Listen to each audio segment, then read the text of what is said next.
Bismillahirrahmanirrahim. Dear students, Assalamu alaikum. I'm Naseem Beg from DPSC Faisalabad. Again here with you all.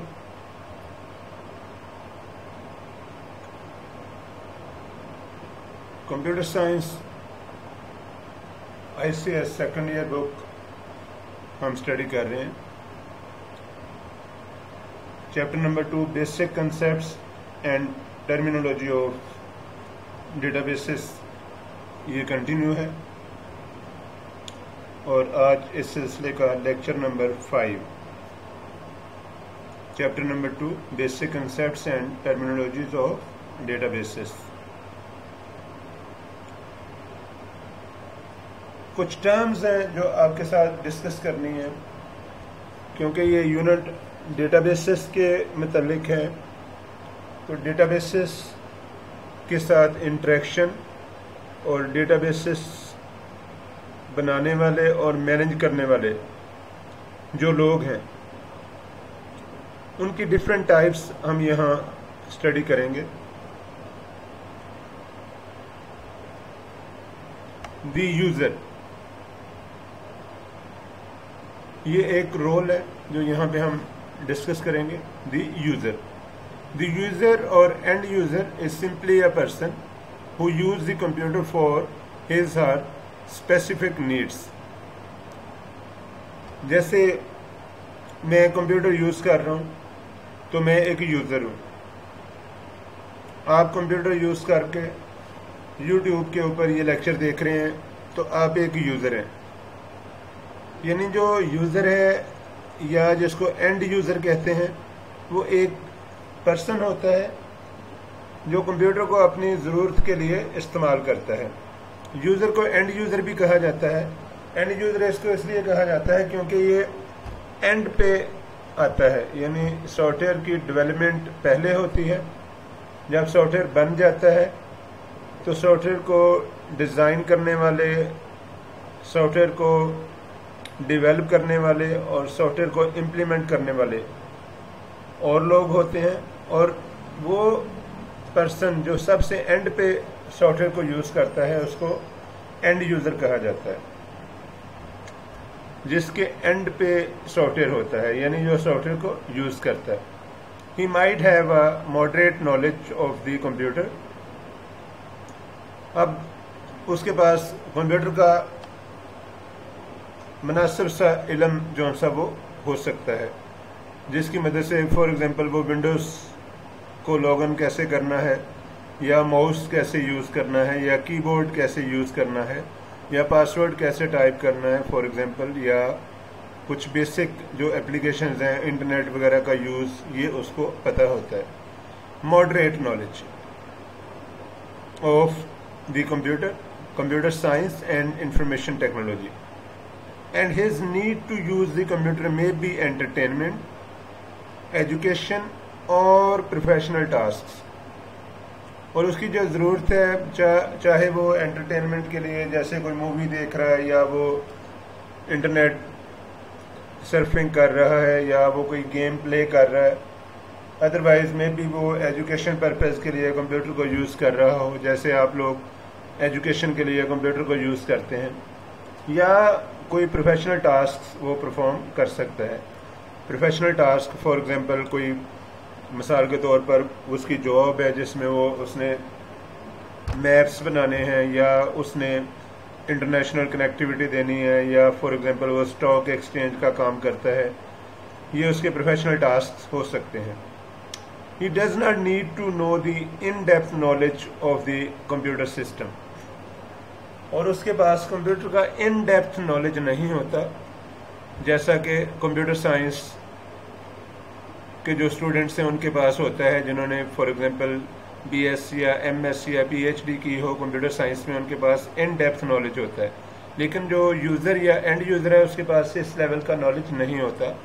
वो लोग होते हैं जो data for example entry कर रहे हैं, डेटा आपको दिखा रहे हैं फॉर एग्जांपल कि ये देखें जी ये ऐसे रिकॉर्ड्स हैं. जैसे आप नादरा में जाते हैं तो वहाँ पे बने बनाए सॉफ्टवेयर वो लोग यूज़ कर रहे हैं, उनको हम कहेंगे end users. but instead he should be aware of the installed software he intends to use। यानी जिस सॉफ्टवेयर के साथ उसको काम करने का कहा गया है उसके मुतालिक उसको सारा इल्म है उसके पास। जैसे मैंने अभी आपको एग्जांपल दी, जैसे नादरा आप जाते हैं तो वो लोग मे भी कंप्यूटर साइंस के वो स्टूडेंट्स नहीं हैं, उन्होंने कंप्यूटर साइंस PhD वगैरह नहीं की होती, लेकिन उसके बावजूद वो उस स्पेसिफिक सॉफ्टवेयर को यूज़ करना जानते हैं। The data administrator, also called DA, a data administrator is responsible for the entire data of an organization। अब जो डेटा एडमिनिस्ट्रेटर है इसका काम क्या है कि इसने ऑर्गेनाइजेशन का जो सारा डेटा है उसको इसने देखना है, उसको इसने सिक्योर करना है, उस डेटा का बैकअप इसने लेना है, रिस्टोर करना है, प्रॉपर फंक्शनिंग जो से इसने जारी रखनी है, डेटा इसने अवेलेबल करना है ऑर्गेनाइजेशन के लिए। He normally develops the overall functional requirements for the database being used. Functional requirements, ये आगे जाकर बड़ी क्लासेस में आप कंप्यूटर साइंस में पढ़ेंगे कि जो रिक्वायरमेंट्स हैं इसकी दो टाइप्स होती हैं, फंक्शनल एंड नॉन फंक्शनल। इसके अलावा भी टाइप्स हैं लेकिन जो मेजर है वो है functional and non functional requirements.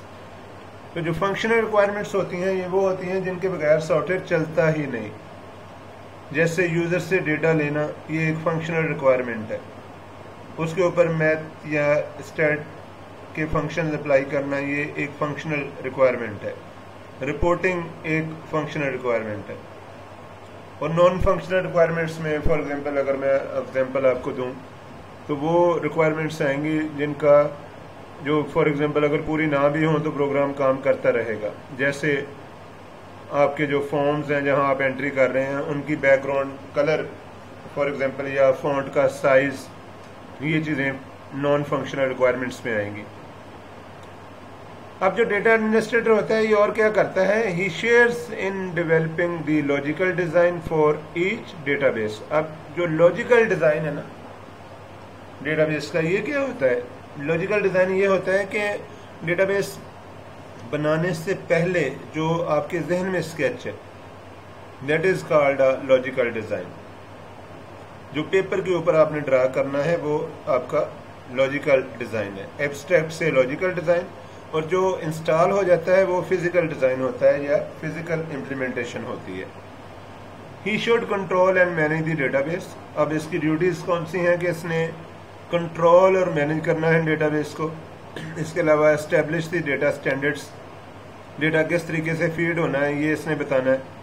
Supervise the data distribution within the organization and communicate with the users when necessary. और इसके अलावा जो डेटा है वो किसको देना है किसको नहीं देना, उसको विया इंटरनेट या दूसरे कम्युनिकेशन चैनल्स के थ्रू किस तरीके से डेस्टिनेशन पे भेजना है और कब भेजना है, ये भी डेटा एडमिनिस्ट्रेटर की रिस्पॉन्सिबिलिटी में शामिल होता है। He should also participate in developing the data dictionary. अब ये डेटा डिक्शनरी हम पीछे पढ़ चुके हैं कि हर डेटाबेस की एक डेटा डिक्शनरी होती है जिसमें जो डेटा है उसकी डेफिनेशन मौजूद होती है कि ये डेटा जो सा है फॉर एग्जांपल टेबल्स हैं उनकी डेफिनेशन मौजूद होगी, या व्यूज़ हैं उनकी डेफिनेशन मौजूद होगी, या जो इंडेक्सेस हैं या इंडाइसेस हैं उनकी डेफिनेशन मौजूद होगी। इसके अलावा prepare documentation and conduct user training where needed. इसके अलावा जो डेटा एडमिनिस्ट्रेटर है इसका एक और काम ये है कि ये डॉक्यूमेंटेशन करता है, यानी how to use the program. ये बना के देगा डॉक्यूमेंट्स, 2, 4, 5, 100 पेजेस की ये डॉक्यूमेंट बना के देगा कि डेटाबेस को यूज़ कैसे करना है। इसके अलावा ये ट्रेनिंग्स का इंतज़ाम करेगा, यानी जो नए एम्प्लॉइज़ आएंगे जो भी अभी ज्वाइन कर रहे हैं उनको ट्रेनिंग देगा कि डेटाबेस को कैसे यूज़ करना है।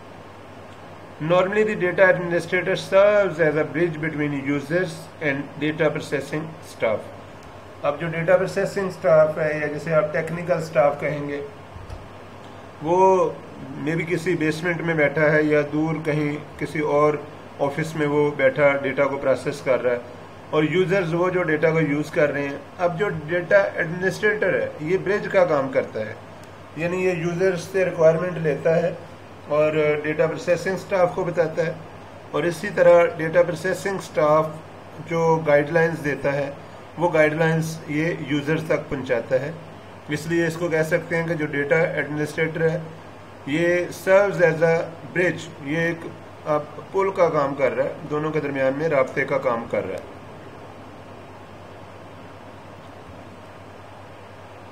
नेक्स्ट टर्म है डेटाबेस एडमिनिस्ट्रेटर। अब ये अभी जो हमने स्टडी किया ये डेटा एडमिनिस्ट्रेटर है, लेकिन अब है database administrator, also called DBA। A database administrator DBA is responsible for the design, implementation, operation, management and maintenance of the database। अब इसकी ड्यूटीज देखें। नंबर 1, डिज़ाइन करना है इसने डेटाबेस को इसने इम्प्लीमेंट करना है। डेटाबेस के जो ऑपरेशंस हैं यानी उसको ऑपरेशनल करना है कि वो उससे काम लिया जा सके, मैनेजमेंट उसकी, एंड मेंटेनेंस, और अगर डेटाबेस में कभी प्रॉब्लम आ जाए तो उसकी मेंटेनेंस भी DBA ने करनी है, डेटाबेस एडमिनिस्ट्रेटर। ये किसी कंपनी में सबसे बड़ी पोस्ट होती है डेटाबेस के मुतालिक, और इसके लिए अगर आप DBA या डेटाबेस एडमिनिस्ट्रेटर लगना चाहते हैं तो आप जो उनसे वो ओरेकल DBA ट्रैक पे आपको चलना पड़ेगा। आप ओरेकल DBA ट्रैक जो सा वो OCP DBA, Oracle certified professional, ये एक कह लें कि इंटरनेशनल सर्टिफिकेट है OCP, और इसके 2 ट्रैक्स हैं, DBA ट्रैक है और डेवलपर ट्रैक है। तो अगर आप इसका DBA ट्रैक कर लेते हैं तो आप DBA की पोस्ट के लिए अप्लाई कर सकते हैं। He/she must be technically expert on the overall intricacies, complex nature of the database and DBMS। Intricacies होती हैं कि डेटाबेस है उसकी कम्प्लेक्स नेचर, यानी आप देखें डेटाबेस में बहुत सी जगहों से डेटा आ रहा है और उसको मैनेज करना बहुत मुश्किल है, डेटा बहुत ज़्यादा है, जैसे डेटाबेस की स्पीड स्लो हो जाती है। तो इंट्रिकेसीज या complex nature of DBMS is being controlled by DBA और डेटाबेस एडमिनिस्ट्रेटर। और DBA की ये ट्रेनिंग हुई होती है कि वो जो उनसा वो कम्प्लेक्स किस्म की डेटाबेसेस को कंट्रोल कर सकता है, मैनेज कर सकता है। He is supposed to plan, coordinate and carry out a variety of jobs during all phases of the database projects। अब जो DBA होता है इसका काम क्या है, इसने डेटाबेस डिज़ाइन से स्टार्ट करना है, उसकी इम्प्लीमेंटेशन सारी, उसके ऑपरेशंस, उसकी मैनेजमेंट और उसकी मेंटेनेंस, इसमें इसने साथ साथ रहना है। He must possess the technical skills because he has to work on the complex software and hardware issues involved and to solve the problems of the system and application experts in the organizations। तो अब पीछे हमने जैसे देखा कि जो user है इसका एक्सपर्ट होना ज़रूरी नहीं है, लेकिन सिर्फ जो इंस्टॉल्ड प्रोग्राम है उसमें ये एक्सपर्ट होगा। जो डेटा एडमिनिस्ट्रेटर है ये सिर्फ डेटा की देखभाल करेगा और डेटा की मैनेजमेंट इसकी रिस्पॉन्सिबिलिटी नहीं है, लेकिन DBA की रिस्पॉन्सिबिलिटी में ये सब कुछ आता है और इसके पास ये टेक्निकल स्किल होनी चाहिए। तो एक राह हैंड बंदा या जिसके पास इन डेप्थ डेटाबेसेस का नॉलेज नहीं है वो DBA की पोस्ट पे काम नहीं कर सकता। He is also responsible to make sure the database access rights. अब देखें डेटाबेस आपने इंस्टॉल कर दी, उसमें आपने हज़ारों लाखों करोड़ों रिकॉर्ड्स जो उनसे वो फीड कर दिए। अब वो रिकॉर्ड जो उनसे हर बंदा अगर एक्सेस कर ले तो प्रॉब्लम्स क्रिएट हो सकती हैं, इसलिए उन रिकॉर्ड्स या उस डेटा का जो एक्सेस मैकेनिज्म है वो बनाया जाता है।